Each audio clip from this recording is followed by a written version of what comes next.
Ya, kembali lagi di Apa Kabar Indonesia Pagi pemirsa. Rapat Panja DPR dan Kementerian Agama memutuskan biaya haji tahun 2023 atau 1444 Hijriah yang dibayarkan langsung oleh jemaah haji ini naik menjadi 49,8 juta rupiah.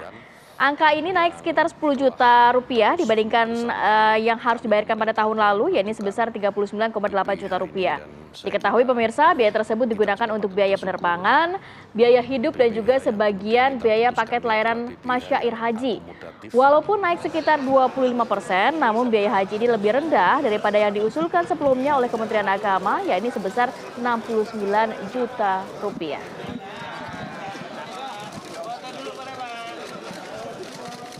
Ini bukan keputusan yang mudah, kita seperti yang disampaikan oleh Pak Ketua tadi, sudah kurang lebih sebulan dan 2 minggu terakhir kita habis-habisan itu untuk baku hitung gitu ya, terkait kebutuhan jamaah haji, dan alhamdulillah sudah disepakati, meskipun ya tentu saja ini masih bagi sebagian kalangan masih dianggap terlalu tinggi, tapi percayalah baik DPR maupun pemerintah ini ingin mencari skema pembiayaan haji yang lebih proporsional, yang lebih berkeadilan. Itu intinya. Ya, itu tadi hasil kesepakatan ya rapat dari DPR dan juga Kementerian Agama mengenai ongkos naik haji tahun 2023.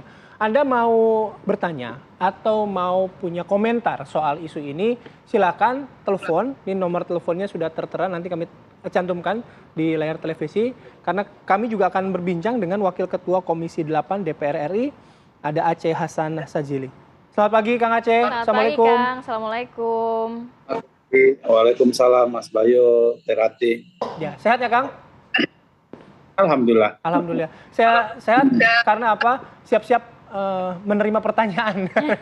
Setelah kemarin ongkos naik haji ya ditetapkan kesepakatannya dari 49 juta. Nah, sambil menunggu masyarakat atau pemirsa yang mau berpartisipasi di Apa Kabar Indonesia Pagi kali ini, saya langsung ke Kang Aceh. Kang Aceh, jadi dasar 49 juta untuk ongkos naik haji ini seperti apa? Ya, tentu ini berdasarkan atas upaya kita untuk melakukan efisiensi di beberapa komponen yang sangat besar ya, terutama di penerbangan, di pemondokan maupun di konsumsi yang memang dianggarkan cukup besar, sehingga lebih rendah dibandingkan dengan apa yang diusulkan oleh pemerintah dari 98,8 juta menjadi alhamdulillah menjadi 80 juta, 90 juta. Dan oleh karena itu kami pun juga mengubah formulasi dari penggunaan nilai manfaat ya, yang awalnya 70 juta dibayar oleh jamaah dan 30 juta dibayar berdasarkan atas nilai manfaat, maka sekarang kami ubah formulasinya menjadi 55% itu dibayar oleh BP atau langsung dibayar oleh jamaah, kemudian 44% dibayar oleh nilai manfaat. Nah, tapi yang harus diketahui oleh masyarakat sebetulnya nanti pada prakteknya ada tiga jenis pembayaran bagi calon jemaah haji yang telah lunas tahun 2020, namun mereka tidak bisa diberangkatkan akibat kebijakan pembatasan usia dan pembatasan kuota, gitu ya. Mereka tidak perlu lagi melakukan pembayaran. Ya.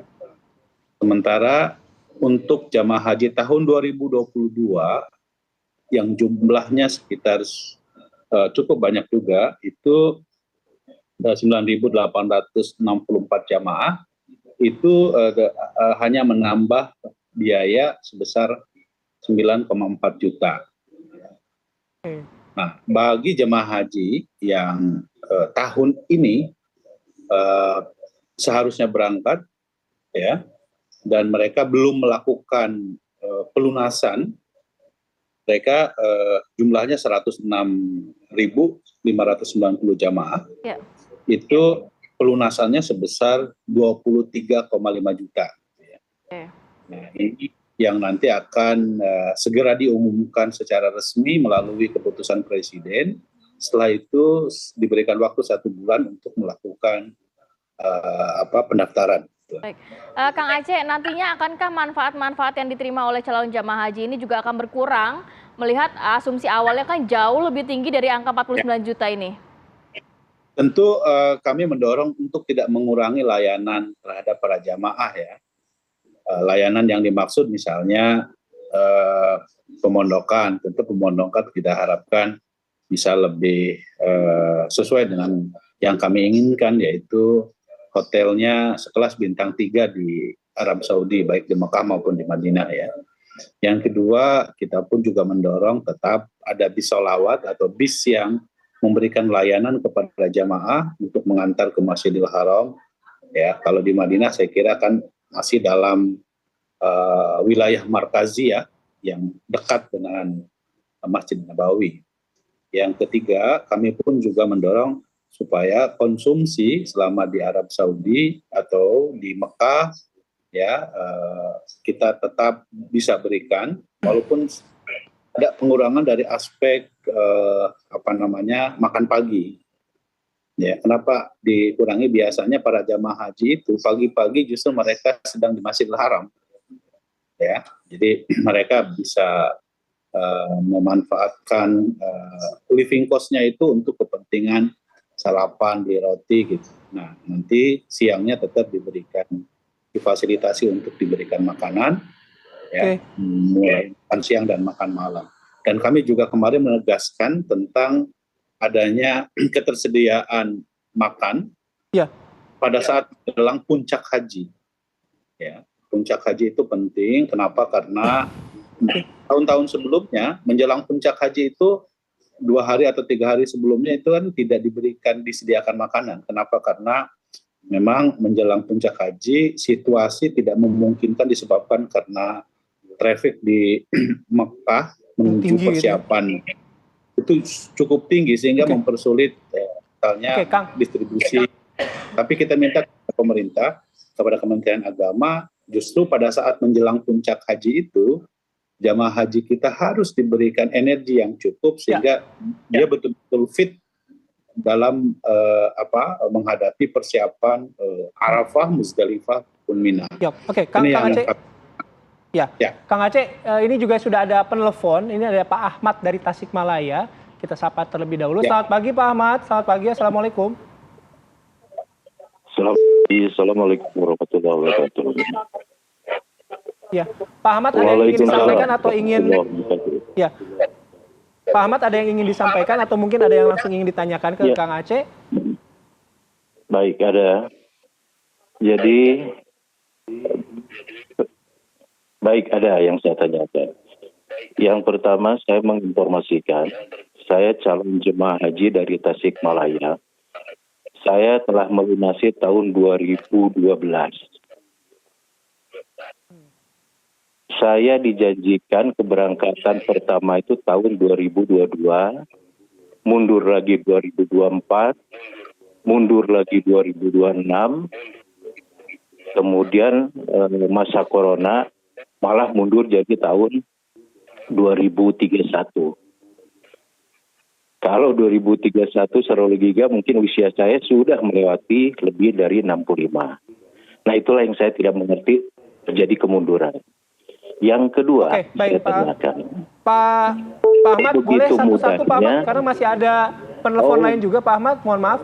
Ya Pak Ahmad, tadinya nanti kita sampaikan apa yang disampaikan oleh Pak Ahmad tadi, boleh sebentar aja. Masih ada penelpon berikutnya yang ingin bergabung. Jadi terima kasih ya Pak Ahmad, kita gantian juga. Ini ada Pak Agus dari Jember. Selamat pagi Pak Agus, Assalamualaikum. Pagi, Waalaikumsalam.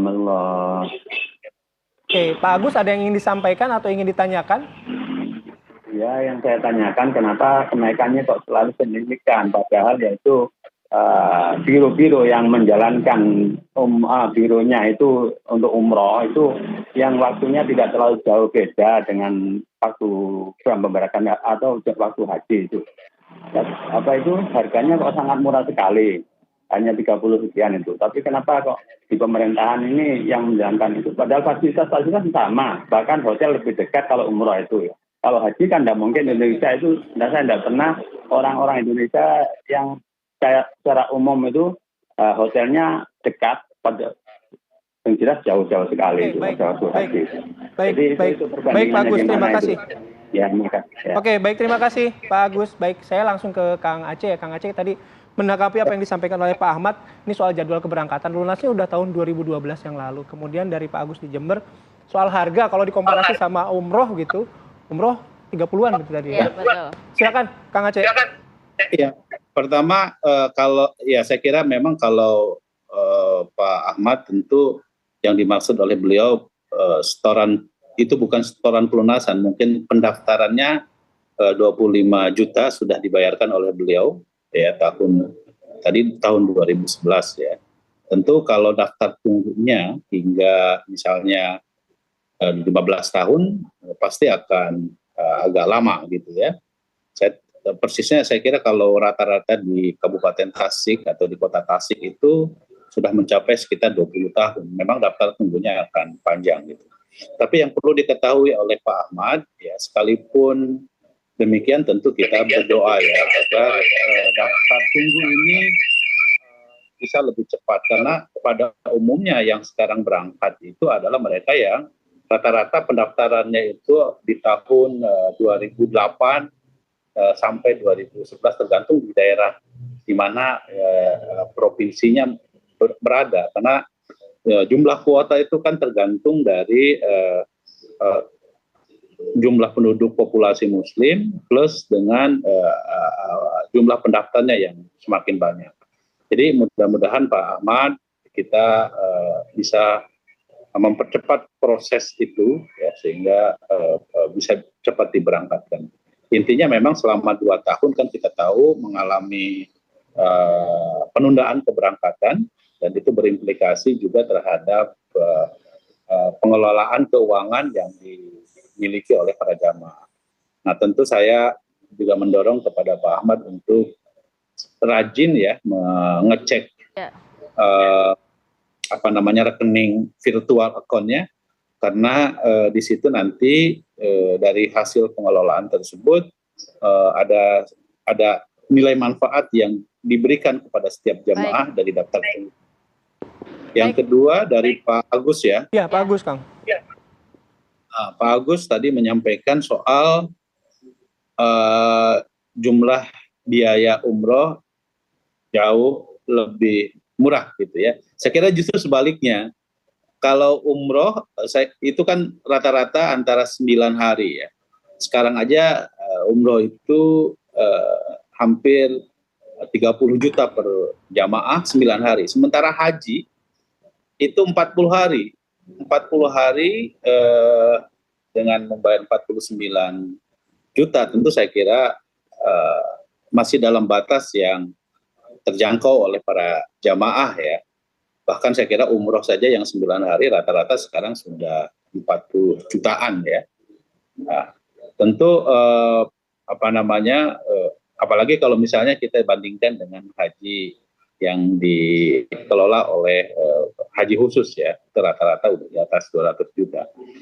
Jadi karena itu ini saya ingin menegaskan saja bahwa upaya yang dilakukan oleh kami Komisi 8 menyisir anggaran agar lebih rendah dibandingkan dengan usulan pemerintah, dan melakukan penyesuaian tentu dengan apa yang terjadi di pemerintah Arab Saudi gitu ya, misalnya soal kebijakan pajak, kebijakan masyair, kebijakan obah itu terus kami sesuaikan. Dan saya kira kenaikan dari yang perlu diketahui oleh para jamaah sekali lagi bahwa bagi jemaah haji yang lunas tunda tahun 2020, alhamdulillah tidak perlu lagi bayar gitu. Itu saya kira sesuatu yang patut kita syukuri bersama ya. Baik, Kang Aceh. Kang Aceh ini tahan dulu, nanti juga mungkin masih ada pertanyaan dari pemirsa untuk Kang Aceh, tapi kita akan kembali usai yang satu ini. Kang Aceh tetap bersama kami, kita akan kembali usai yang satu ini.